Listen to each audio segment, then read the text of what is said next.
Agradecemos porque o Senhor vive. Te louvamos e agradecemos porque se o Senhor vive, Deus, é possível conhecê-lo. Se o Senhor vive, o Senhor se revelou a nós em Jesus Cristo, habitou entre nós e é possível conhecê-lo. E nós oramos, Deus, por esse tempo em que nós vamos conhecer um pouco mais do Senhor e do seu desejo para a nossa vida. Guia-me com o teu Espírito para pregar a tua palavra, Deus, com fidelidade. E guia cada um a ouvir atentamente, Deus. Tira qualquer tipo de distração para que nós possamos nos concentrar nesse tempo. E é o que eu oro, em nome do teu Filho Jesus. Amém. Você pode abrir a Bíblia em Efésios 1. A gente vai continuar trabalhando os versículos 15 a 23. E enquanto você abre a sua Bíblia, eu queria que você pensasse também um pouquinho, principalmente os casados, né?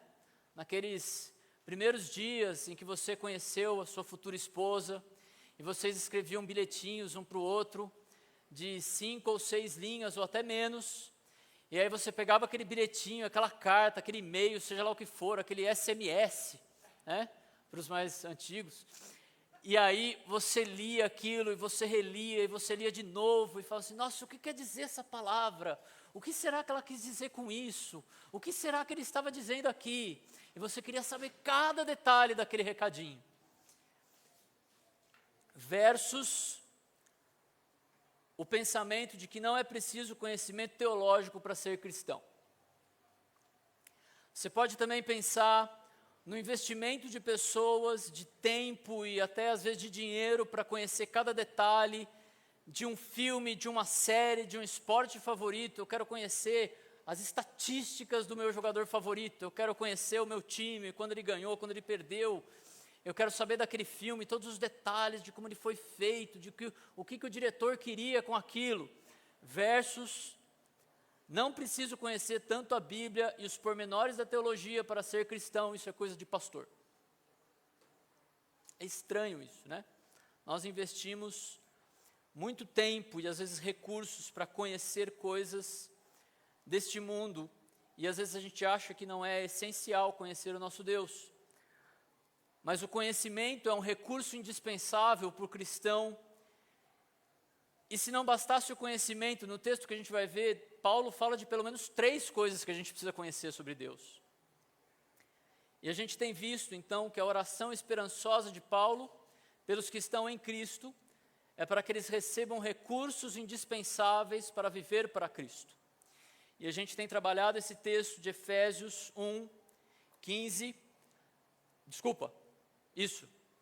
a 23. Está escrito errado ali, mas é 15 a 23 e o texto está certo. Por essa razão, desde que ouvi falar da fé que vocês têm no Senhor Jesus e do amor que demonstram para com todos os santos, não deixo de dar graças por vocês, mencionando-os em minhas orações.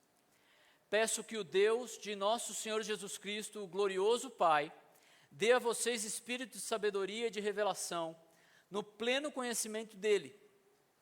Oro também para que os olhos do coração de vocês sejam iluminados, a fim de que vocês conheçam a esperança para a qual Ele os chamou, as riquezas da gloriosa herança dEle nos santos, e a incomparável grandeza do seu poder para conosco, os que cremos, conforme a atuação da sua poderosa força.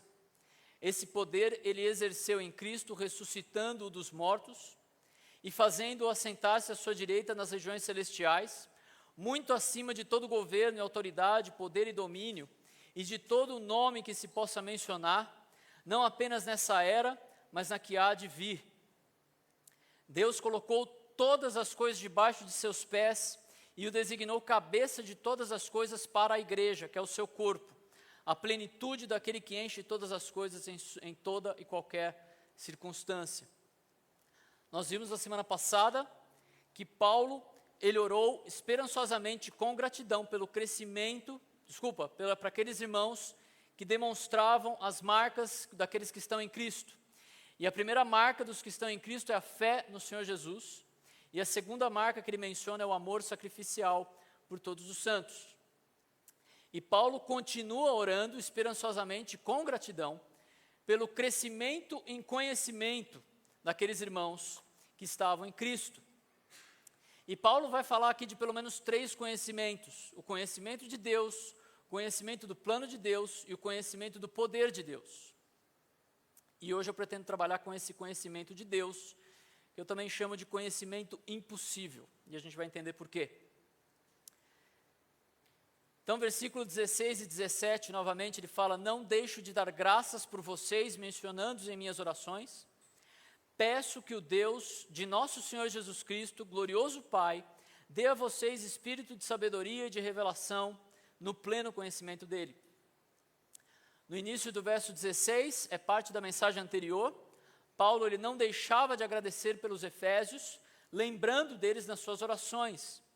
E então os crentes da igreja de Éfeso estavam na lista de oração de Paulo, estavam no guia de oração de Paulo, né?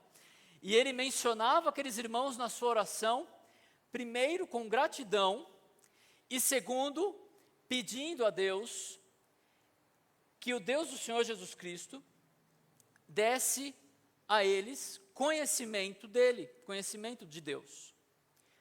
O objetivo da oração de Paulo é que o Deus do Senhor Jesus, uma das pessoas da Trindade, o Pai glorioso, o Pai da glória, ou seja, aquele que é a fonte da glória, a fonte de tudo que nós esperamos e que nós não conseguimos atingir por nós mesmos, porque todos pecaram e estão aquém da glória de Deus, ou seja, tudo aquilo que nós perdemos no Éden.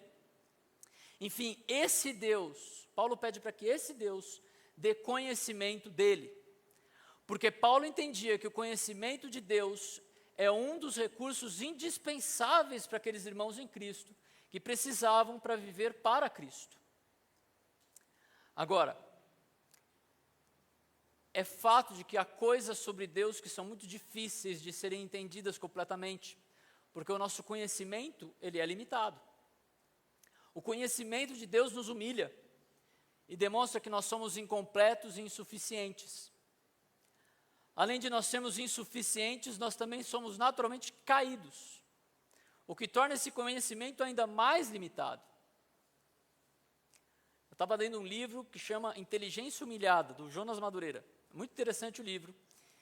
E ele fala uma coisa que eu pensei quando eu estava estudando fotografia. Eu pensei, eu nunca me vi. Você já pensou nisso? Você nunca se viu. Você nunca olhou nos seus olhos. Você sempre olhou imagens de você mesmo, mas você nunca olhou os seus olhos.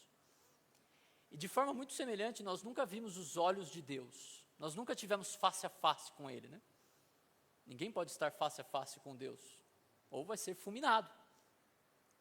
O que torna o conhecimento de Deus muito difícil, impossível. E além disso, Deus nos vê face a face. Deus nos conhece, de alguma forma, melhor do que nós nos conhecemos. Então, de certa maneira, conhecer a Deus também é conhecer a nós mesmos. Deus nos conhece melhor do que nós nos conhecemos. E nesse processo de conhecer a Deus, fica muito evidente, e nós conhecemos a nós mesmos melhor à medida que nós vemos que é impossível conhecê-lo. À medida que nós nos conhecemos como incapazes de conhecer a Deus na sua completude. E onde eu quero chegar com isso? Eu quero chegar no fato de que Paulo está orando a Deus Pai para que nos dê um conhecimento impossível. E para conhecer a Deus, primeiro, nós precisamos reconhecer que é totalmente impossível para o homem conhecer a Deus, a não ser que Deus se faça conhecido. A não ser que Deus dê esse conhecimento. E eu creio que é por isso que Paulo ora dessa maneira. Peço a Deus, ao Deus do nosso Senhor Jesus Cristo, glorioso Pai, que dê a vocês espírito de sabedoria e de revelação no pleno conhecimento dele.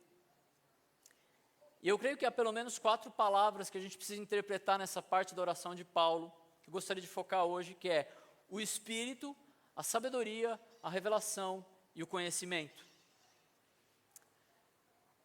Então Paulo ora para que Deus dê aos Efésios um espírito. O espírito é parte material do homem. Um dicionário de teologia define essa palavra como o poder pelo qual o ser humano sente, pensa e decide. Isso é o nosso espírito. O espírito também é a disposição ou influência que preenche e governa a alma de alguém, a fonte eficiente de todo poder, afeição, emoção, desejos, etc. E eu creio que de todos os sentidos dessa palavra, esses dois têm a maior relação com o que a gente está vendo aqui. Esse espírito como um poder pelo qual o ser humano sente, pensa e decide, e o espírito como a disposição ou influência que preenche e governa a alma de alguém, a fonte eficiente de todo poder, afeição, emoção, desejo, etc. E em algum nível parece que isso se relaciona um pouco com o coração do homem. Tem uma ligação ali com aquele centro de controle das nossas emoções e desejos. Um outro comentário vai dizer: pode-se dizer que o coração denota os alvos, as resoluções e a coragem do homem, enquanto o espírito denota a direção seguida pela vitalidade do homem, pela sua vida. Ou seja, o espírito seria o que nos move para agir de acordo com aquilo que nosso coração sente e deseja. João 4, 23 a 24 diz: no entanto, está chegando a hora, e de fato já chegou, em que os verdadeiros adoradores adorarão o Pai em espírito e em verdade. São estes os adoradores que o Pai procura. Deus é espírito e é necessário que os seus adoradores o adorem em espírito e em verdade. Jesus fala sobre aqueles que o adoram com o seu interior, com aquilo que conhecem verdadeiramente de Deus. Então, certamente esse espírito tem uma relação com a parte imaterial do homem, aquilo que a gente não pode tocar. E o homem possui, então, a parte material, o nosso corpo, e a parte imaterial, que eu creio que o espírito, nesse texto, se refere a um aspecto dessa parte material. E então nós podemos entender a oração de Paulo, é que para esse conhecimento de Deus, a verdade é que esse reconhecimento de Deus ele é recebido pelo nosso interior, e afeta a maneira como nós sentimos, pensamos e decidimos as coisas no nosso dia a dia. Como nós sentimos, pensamos e decidimos viver para Cristo, por estarmos em Cristo. Conhecimento de Deus afeta o nosso interior, em como nós respondemos às nossas emoções e desejos. E então Paulo, ele mostra que esse espírito, ele tem pelo menos duas características produzidas por Deus. Ele é um espírito de sabedoria. Ele é um espírito da inteligência completa. Tem a ver com o conhecimento e prática dos requisitos para a vida devota e justa. Ou, para os jovens, que na época eram adolescentes, talvez vocês lembrem, que a sabedoria é a habilidade de viver, a capacidade de transformar um conhecimento teórico em um conhecimento prático. Ou seja, Paulo deseja que no íntimo daqueles irmãos fosse produzido conhecimento de Deus pelo próprio Deus, para que possamos aplicar esse conhecimento na nossa vida diária. E, em outras palavras, Paulo deseja que esse conhecimento seja usado de fato e não para um acúmulo de conhecimento. Eu tive um colega na escola que ele conhecia várias passagens bíblicas, nomes bíblicos, versículos bíblicos, mais do que eu, porque a minha memória é péssima. Ele sabia cronologia, ele sabia quando aconteciam as coisas. Mas isso não tinha efeito nenhum na sua vida espiritual. Os seus sentimentos, pensamentos e decisões não eram influenciados por todo aquele conhecimento. Então ele tinha um racionalismo, que é conhecimento sem espiritualidade. Guarde isso. Esse meu colega, ele tinha um conhecimento, mas esse conhecimento era meramente racional. Não fazia efeito nenhum na sua vida espiritual, na forma como ele vivia, nos seus sentimentos, pensamentos e decisões. Aquele conhecimento não produzia uma habilidade para viver, uma sabedoria para viver naquele meu colega. Porque aquele colega não estava em Cristo. Por isso aquele conhecimento de Deus que ele tinha, aquelas informações da Bíblia que ele tinha, não encontrava na vida dele algo prático, um viver sábio. Não produzia um viver para Cristo. Mas o conhecimento de Deus que Paulo está falando aqui, ele afeta o íntimo de tal forma que nós aplicamos a verdade de Deus na nossa vida para vivermos para Cristo. Outra característica é a revelação, de tornar algo descoberto, algo que estava encoberto e ser descoberto. Uma revelação da verdade, uma instrução. O dicionário diz que essa palavra é usada para eventos nos quais coisas, estados ou pessoas até agora não presentes na mente das pessoas se tornam parte da sua realidade, são desvendadas para elas. E Paulo pede a Deus que também dê um espírito, um íntimo, para conhecer aquilo que estava oculto. E o que estava oculto? Bom, há coisas do plano de Deus que estavam ocultas, mas Ele revelou a nós. A gente vai ver mais para frente, inclusive no mesmo texto. Há coisas que estão ocultas ainda. Né? Paulo vai falar do mistério sobre Cristo e a igreja em Efésios 5. Mas haver coisas ocultas sobre Deus não é um problema. Na verdade, isso só demonstra que Deus ele é maior do que nós podemos entender, maior do que as nossas ideias. O que indica que o Deus da Bíblia não é um Deus criado por suposições humanas. E aqui eu gosto de usar a ilustração da Marvel, os heróis da Marvel. Da cor da bota até o fio de cabelo tem uma explicação de por que aquilo é daquele jeito. Né? Tudo que você pergunta para os fãs desses filmes, fala com o Rafael ali, ele vai falar, não, porque é assim, porque ele veio do planeta não sei o quê, e aconteceu tal coisa, e aquilo ali, ó, fez um negócio, aquela pedrinha e tal, tudo tem um detalhe para ser explicado. Nosso Deus não é assim. Ele tem todos esses detalhes, mas Ele não revelou tudo. Porque a gente não aguentaria se Ele revelasse tudo. Ele só revelou a palavra dEle. E o que dá para conhecer está ali. Mas perceba que o próprio Deus estava oculto. Mas Ele se manifestou através da criação. Então, pela criação é possível entender a existência de Deus, mas ainda assim não é o suficiente para conhecer o plano de Deus. A redenção de Deus, a queda, o pecado, a condenação, a salvação em Cristo, não podem ser compreendidos pela mera observação da natureza.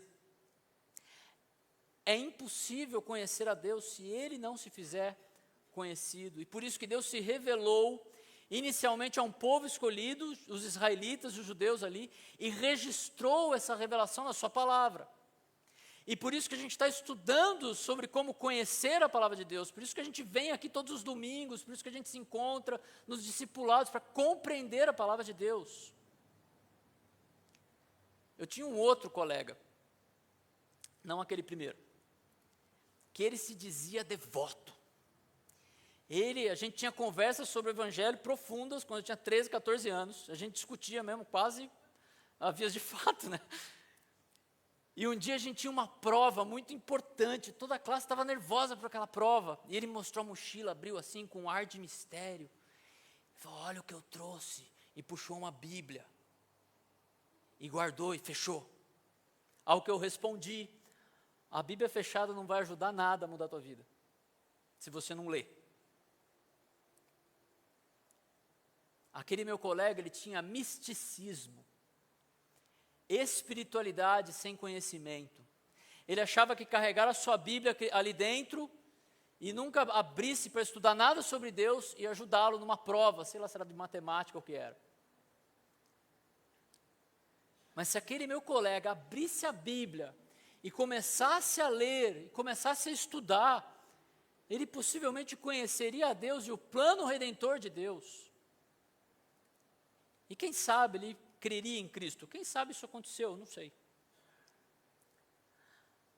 A Bíblia é toda a revelação que Deus tem para nós hoje. Inclusive porque nela está descrita a maior revelação de Deus, que é o Senhor Jesus. Qualquer outro tipo de suposta revelação vinda de Deus não é confiável. Só que muitos têm interpretado a Bíblia justamente com esse tipo de revelação. Há uma regra de interpretação bíblica, não sei se o Pierre vai usar essa regra lá nas profecias, que é que diz respeito às experiências, revelações, sonhos, visões, elas devem se submeter à interpretação da Bíblia e não o contrário. Senão vira misticismo. Um último comentário sobre sabedoria e revelação. A revelação tem a ver com a transmissão do conhecimento no contexto das coisas espirituais, enquanto a sabedoria tem a ver com o uso adequado desse conhecimento em nossa vida diária. Então Paulo ele ora para que Deus dê no nosso íntimo, para o nosso espírito, a habilidade de viver sabedoria e revelação do que estava oculto. E no que se baseia essa sabedoria e revelação? Em qual direção a gente está indo à medida que Deus produz essas coisas em nós? Paulo continua. Dê a vocês espírito de sabedoria e de revelação no pleno conhecimento dele. O fundamento dessa sabedoria e revelação é o conhecimento correto do próprio Deus. Um conhecimento preciso. Essa palavra que ele utiliza aqui vem da palavra gnosco. E eu vou explicar o que quer dizer isso.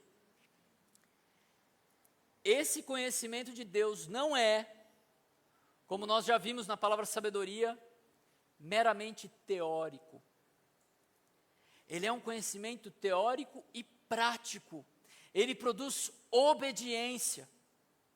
Além disso, é um conhecimento experimental. Nós conhecemos a Deus porque experimentamos a Ele. Nós nos relacionamos com Ele, uma vez que Ele se revela nas Escrituras, e Ele escuta e responde às nossas orações. Nós tivemos respostas de oração essa semana. Nós experimentamos o cuidado de Deus. Nós conhecemos mais a Deus com essas experiências. E Ele nos ilumina, como a gente vai ver nos versículos seguintes.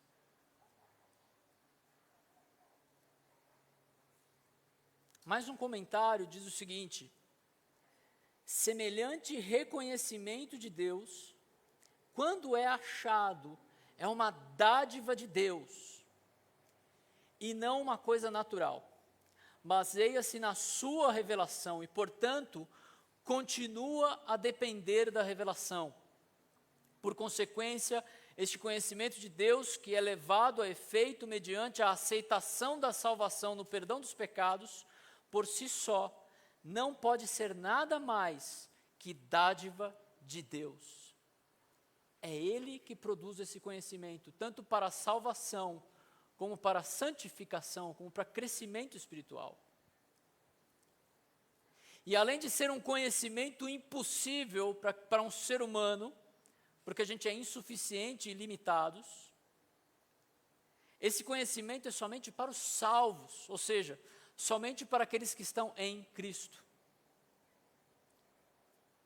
Isso também pode ser entendido à medida que Paulo fala do espírito do homem como possuidor de sabedoria e revelação dados por Deus.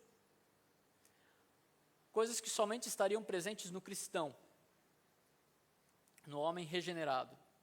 Logo, enquanto Deus está produzindo em nosso íntimo sabedoria e revelação, Ele também está agindo para que isso nos conduza ao conhecimento preciso de quem Ele é.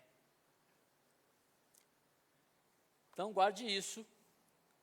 A oração esperançosa de Paulo pelos que estão em Cristo é para que eles recebam recursos indispensáveis para viver para Cristo. E o conhecimento de Deus é indispensável. Se você está escutando essa mensagem pensando assim, nossa, que coisa monótona, pense bem. Porque o cristão, ele tem que olhar para esse tempo aqui e falar assim, eu quero. Ele está falando do Deus que eu amo. Quero saber tudo sobre esse Deus. Cada palavra, cada coisa que Ele escreveu nessa grande carta que Ele deixou conosco. Eu quero saber tudo.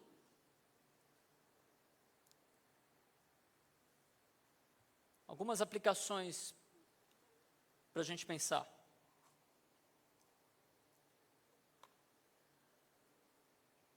Como pastor, isso é um desafio para nós.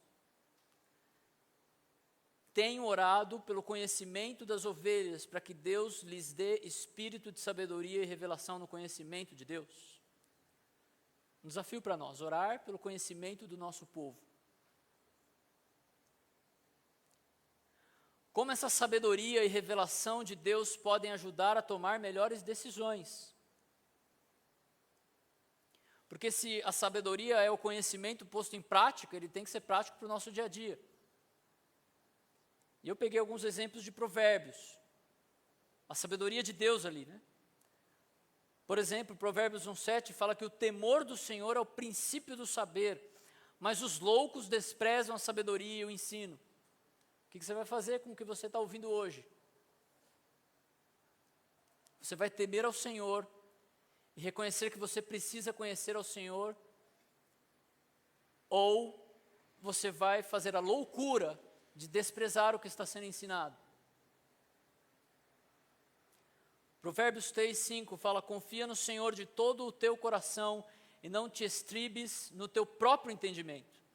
Interessante, se a gente não pode se basear, né, se guiar pelo nosso próprio entendimento, isso quer dizer que a gente precisa de algum outro entendimento. Qual entendimento é esse? Se não a palavra de Deus. Provérbios 11,14, não havendo sábia direção, cai o povo, mas na multidão de conselheiros a segurança. Mas para tomarmos boas decisões, a sabedoria de Deus nos mostra que nós precisamos de bons conselhos. E bons conselhos vêm de outros irmãos, que também estão se aconselhando, também não estão se direcionando pelo seu próprio entendimento, mas pela palavra de Deus. Provérbios 14,1 diz: a mulher sábia edifica a sua casa, mas a insensata com as próprias mãos a derriba. Mulheres, como a sabedoria de Deus pode ajudá-las a edificar o seu lar? Quais os princípios bíblicos estão ali que podem ajudar você nisso? Solteiras que desejam se casar, pensem nisso. Invistam tempo, então, aprendendo princípios bíblicos que vão ajudar vocês, quando possivelmente Deus conceder esse desejo. Provérbios 14,12. Há caminhos que ao homem parece direito, mas ao cabo dá em caminho de morte. Homens, qual a sabedoria você tem se baseado para guiar o seu lar? Quais os caminhos que você tem seguido? E onde você está se baseando para definir esses caminhos? Na sabedoria de Deus? Ou no seu coração? Ou no coração de outra pessoa que você está sendo guiado ali? E que não está procurando a sabedoria de Deus? Cuidado, né? Pode ser que você ache que está num caminho direito, mas está num caminho de morte. Provérbios 16:1. O coração do homem pode fazer planos, mas a resposta certa dos lábios vem do Senhor. Eu gosto muito da primeira parte desse texto. Eu gosto muito de fazer planos, mas eu tenho bastante dificuldade com essa segunda parte. Que eu posso fazer o plano que for, mas a resposta vem do Senhor. Ele é que vai direcionar se aquele plano é o plano correto ou não. É bom fazer planos, mas desde que a gente entenda que Deus pode frustrar os nossos planos e fazer a vontade dEle. Mais um nesse ponto, Provérbios 23, 13-14. Não retires da criança a disciplina, pois se a fustigares com a vara não morrerá. Tu a fustigará com a vara e livrará a tua alma do inferno. Pais, como você tem usado a disciplina na vida de seus filhos? Você tem seguido a sabedoria de Deus para isso? Ou você tem tentado a sua própria sabedoria, ou a sabedoria de outras pessoas que têm falado tanto sobre criação de filhos? Amados, os nossos filhos, quanto menores eles são, há uma linguagem que eles entendem muito bem. A dor. Se dói, ele para. Já percebeu? E eu não estou falando aqui de espancar nem nada.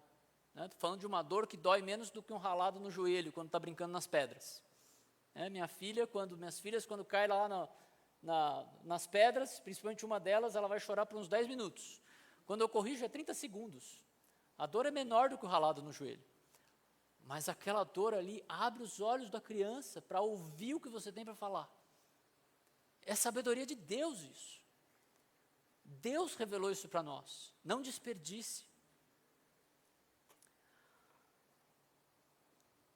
Como o conhecimento de Deus pode nos ajudar a controlar as nossas emoções. Por exemplo, medo e ansiedade versus a soberania de Deus, a provisão, o amor, o cuidado de Deus. Será que isso pode ser suficiente para a gente lidar com a nossa ansiedade, os nossos medos? A ira por não ter os meus direitos atendidos versus o direito de filho de Deus que foi recebido e que não me pertencia. Quais direitos você entende que você tem e está pronto a ficar irado se alguém tirar? Pense bem se você tem algum direito. Porque nem direito de filhos de Deus a gente tinha. Naturalmente nós não temos. Mas glória a Deus, porque Ele revela isso para nós. A ingratidão, sentimento de ingratidão versus toda a boa dádiva e todo o dom perfeito vem do Pai das luzes.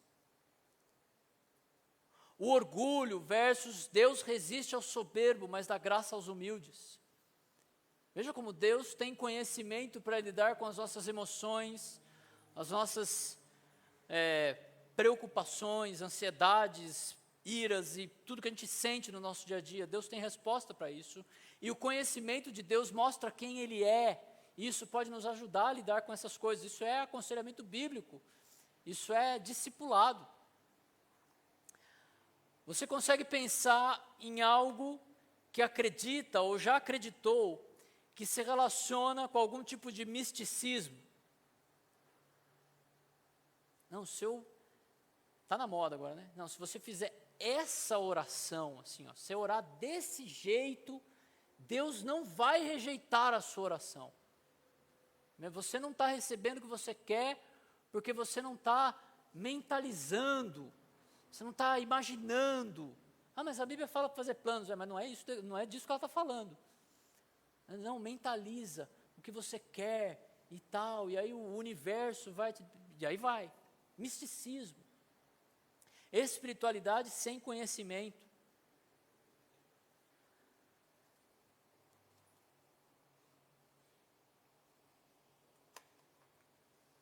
Por outro lado, qual o risco de conhecer a Deus e não colocar em prática aquilo que já conhece de Deus? Racionalismo, né?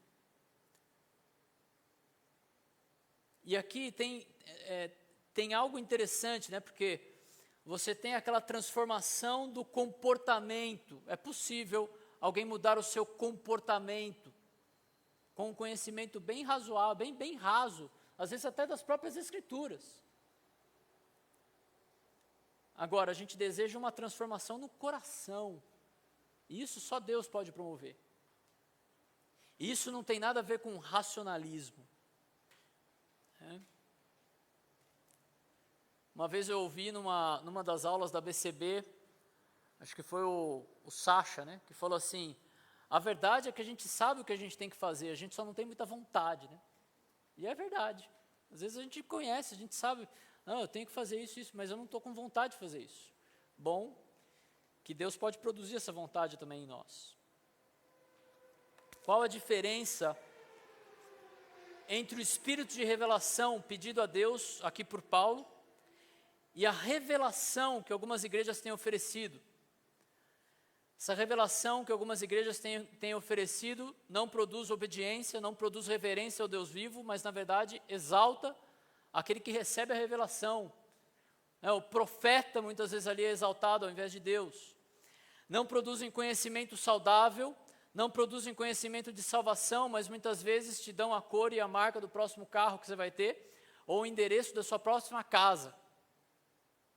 Será que Deus está tão preocupado com isso, para usar um servo dele para revelar isso para as pessoas? não produz uma vida digna do chamado, mas produz vergonha ao Evangelho, enquanto tentam adivinhar quem vai ganhar as próximas eleições. Onde estão os profetas que disseram quem ia ganhar as eleições? A gente tem que tomar cuidado com isso e ter consciência disso, porque a gente vai pregar o Evangelho para pessoas que acham que são crentes, por crerem justamente nessas coisas. A gente tem que estar pronto com o conhecimento sadio de Deus para responder esse tipo de coisa. Por último, invista tempo devocional duradouro e efetivo diariamente. Qual foi a última série que você maratonou? Qual foi o último livro da Bíblia que você maratonou? Vou ler esse livro do começo ao fim hoje. Mais de uma vez. Vou maratonar as Escrituras. Amados, eu sei que é trabalho, né? É difícil. Mas é necessário para o cristão. A gente, talvez a maioria aqui, antes de vir para cá, tomou um café da manhã reforçado, porque sabe que talvez vai almoçar mais tarde hoje. É necessário esse tipo de alimento para nós. E à medida que nós procuramos, nós buscamos conhecer a Deus, eu tenho certeza que Ele vai responder essa oração de dar o conhecimento correto dEle. Vamos orar. Senhor, obrigado por esse tempo. Obrigado pela Tua palavra. E obrigado porque o Senhor se revelou a nós de maneira que nós nunca poderíamos Te conhecer se não fosse a Tua iniciativa, Senhor. E ajuda-nos, Pai, a valorizar a Tua palavra, a valorizar o tempo com a Tua palavra, o conhecimento da Tua palavra, que é o conhecimento do Senhor.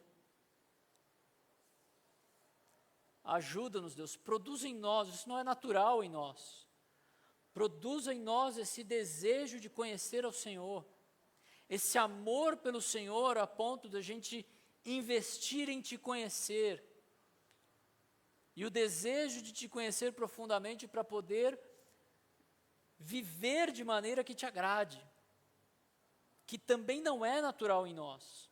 Nós precisamos do Senhor para produzir essas coisas. E eu oro por cada um aqui, Deus, que o Senhor produza esse espírito de sabedoria e revelação para o pleno conhecimento do Senhor, Pai. É o que eu peço em nome do Teu Filho Jesus. Amém. E que nós temos intervalo e voltamos às